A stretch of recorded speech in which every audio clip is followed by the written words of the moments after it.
Leadership in the Age of Chaos. Today's episode is about the kind of leadership the modern world demands. Leadership that is adaptive, humble, fast, and deeply human. The kind of leadership that doesn't just manage work, but transforms the way people work together. Because the truth is simple. Most workplaces aren't failing because people are lazy. They're failing because leadership hasn't evolved. Let's dive in. Segment 1.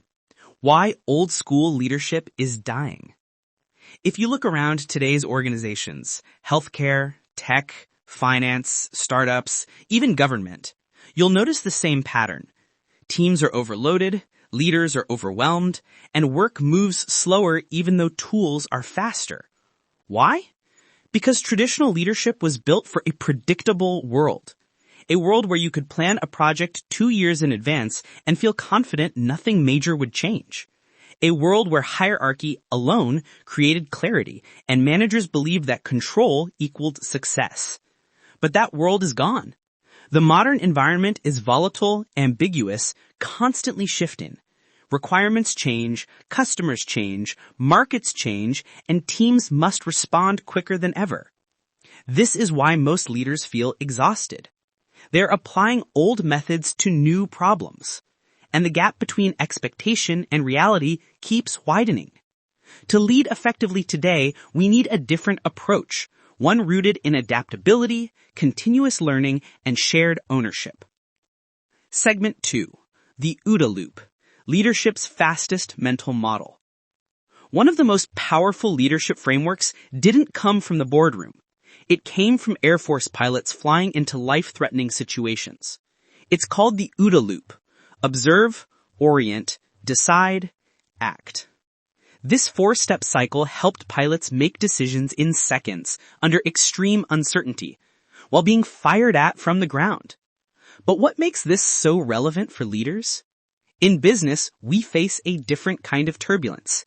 Ambiguous tasks, shifting priorities, unclear expectations, sudden interruptions, and unexpected changes. Leaders who internalize the OODA loop become radically better at navigating chaos. First, they observe without reacting emotionally.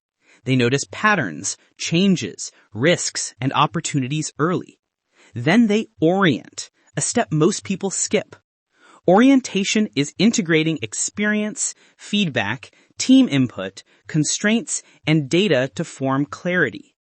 Only then do they decide, making small, reversible decisions quickly and big decisions slowly but boldly.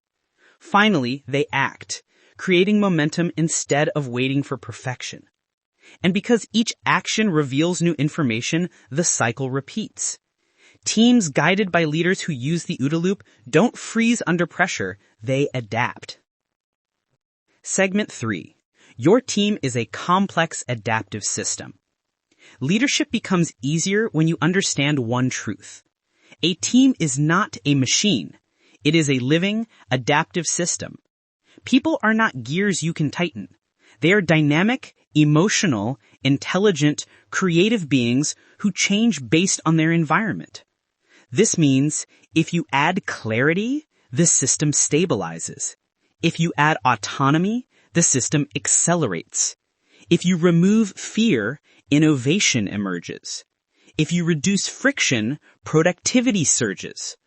But if you introduce confusion, micromanagement, conflicting priorities, or constant interruptions, the system becomes chaotic and drains energy. Great leaders don't control people. They shape the environment so the team can self-organize. The best work happens when people feel safe, supported, trusted, aligned, and connected to a purpose. Those are not fluffy emotional ideas. They are high-performance conditions backed by decades of research. Leadership is not about telling people what to do.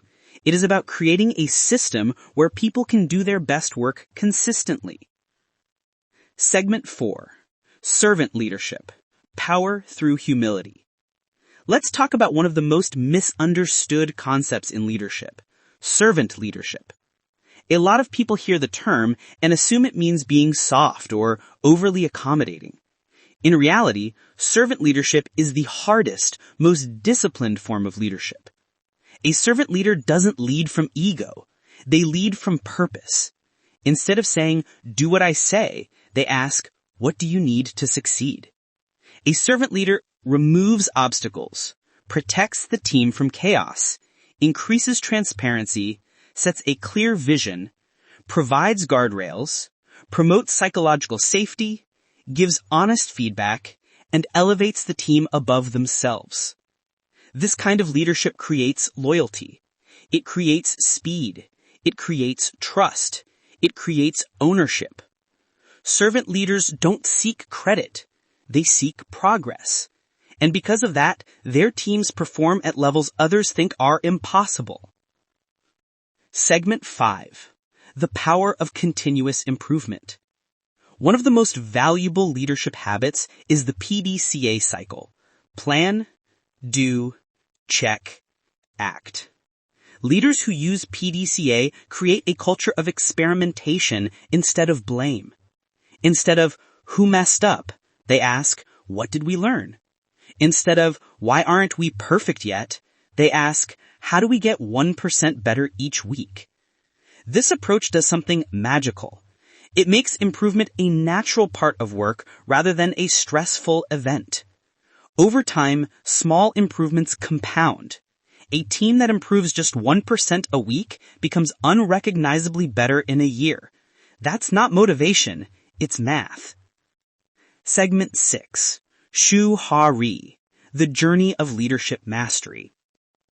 There's a Japanese framework that describes how people master any discipline, whether it's martial arts, product development, or leadership. It's called Shu-Ha-Ri.